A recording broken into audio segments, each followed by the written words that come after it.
안녕하세요. 여기는 이제 지금 제가 하우스에 여기 활대, 터널 할 때 쓰던 활대를 다 걷어내고 있어요. 그러다가 잠깐 이제 좀 쉬면서 우리가 이제 고추 방제를 하잖아요. 방제할 때 약해가 발생하는 그 원인에 대해서 제가 한 6가지만 설명을 드릴게요. 고추 이제 우리가 고추 잘 되라고 방제를 하는데 약해가 발생하면은 또 문제가 생기잖아요. 그래서 이 약해를 발생하지 않도록 우리가 해야 됩니다. 그래서 지금 이제 고추들 하우스 고추는 잘 자라요. 하우스 고추는 이제 조금만 신경 쓰면은 되니까 그렇게 하시고, 자, 하우스에서 또는 노지에서 우리가 이제 연면 시비를 하잖아요. 연면 시비를 하거나 방제를 할 때 이 고추에 약해가 발생합니다. 그 첫 번째 이유는 이 고추를 칠 때 약을 너무 세게 해서 그래요. 원래 여기 이제 고추밭에 이제 방제를 해야 되는 것이 뭐 진딧물, 총채벌레, 담배나방 이러한 것들 있잖아요. 이걸 갖다가 세 개를 동시에 다 잡아야 되니까 약을 또는 세 개, 네 개를 치는 경우가 있습니다. 제발 그렇게 치지 마시고요. 약은 최소한 두 개 이상, 두 개까지만 섞으시고 세 개 이상 섞지 않는 거를 저는 권장을 해요. 아무리 약을 많이 쳐도 두 개까지만 섞으세요. 두 개까지만 섞어서 치시고, 얘네들도 이제 약을 또 공부를 제대로 안 하고 치면은 얘네들끼리도 화학 반응이 일어나요. 우리가 연면 시비하는 비료도 마찬가지고, 그래서 될 수 있으면은 우리가 약을 칠 때 두 가지만 쳐도요 방제가 대부분 다 됩니다. 그래서 뭐 진딧물이랑 총채벌레, 담배나방 이 세 개를 다 잡으려고 세 가지 종류를 치지 마시고 여기서 이제 두 가지 종류만 치고 방제를 하세요. 약이 너무 세면요, 특히 이제 고추가 지금 어리잖아요. 어린 잎들은 약해를 쉽게 입을 수 있으니까, 그리고 농도도 우리가 주라는 농도의 절반만, 아직 어린 애들이라서 절반만 주고 약을 치세요. 나중에 얘네들이 이제 45일 이상 됐을 때는 이제 정상적으로 쳐도 되는데, 그 이전에 45일 이전에는 될 수 있으면은 절반 정도의 약만 주고 치시면 됩니다. 이게 이제 첫 번째 이유고요.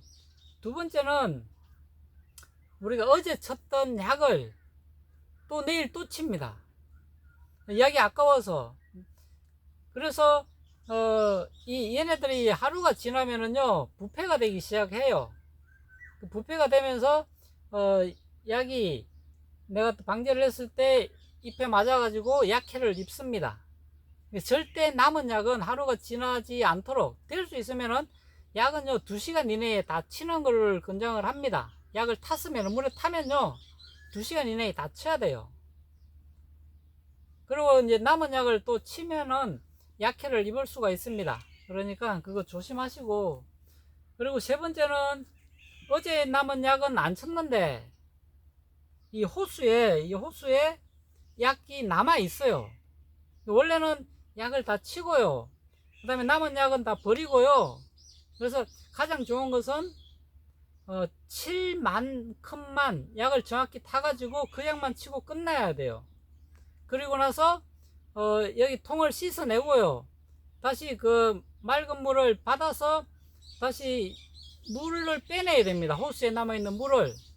그런데 통은 깨끗이 씻어서 놔뒀는데 그 약대에 약이 남아있어요.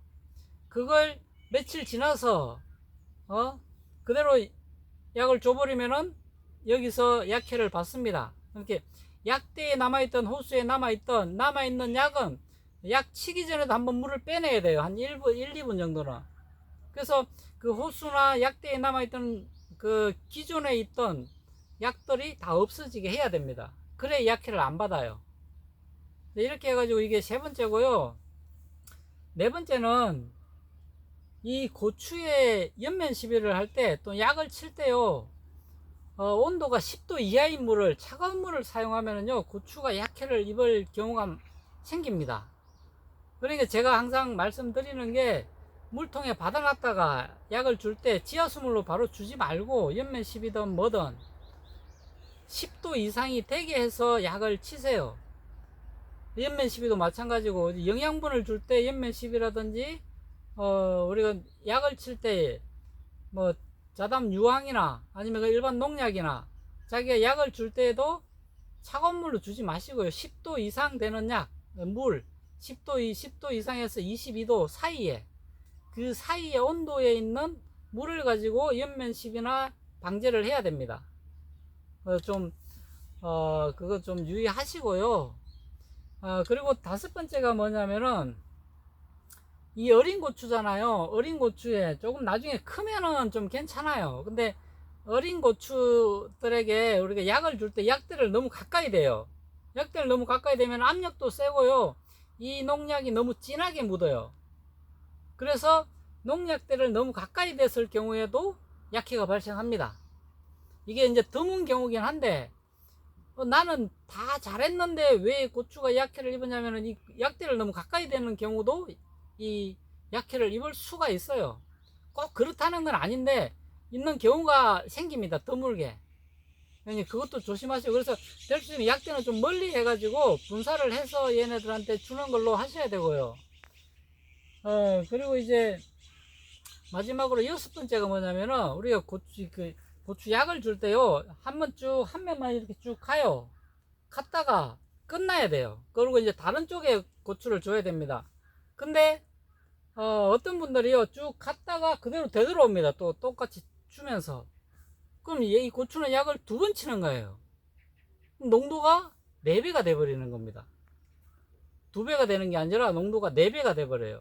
갔다가 다시 오니까 얘가 한 번만 쳐야 되는데 2번을 쳐버리니까 약해를 입어요.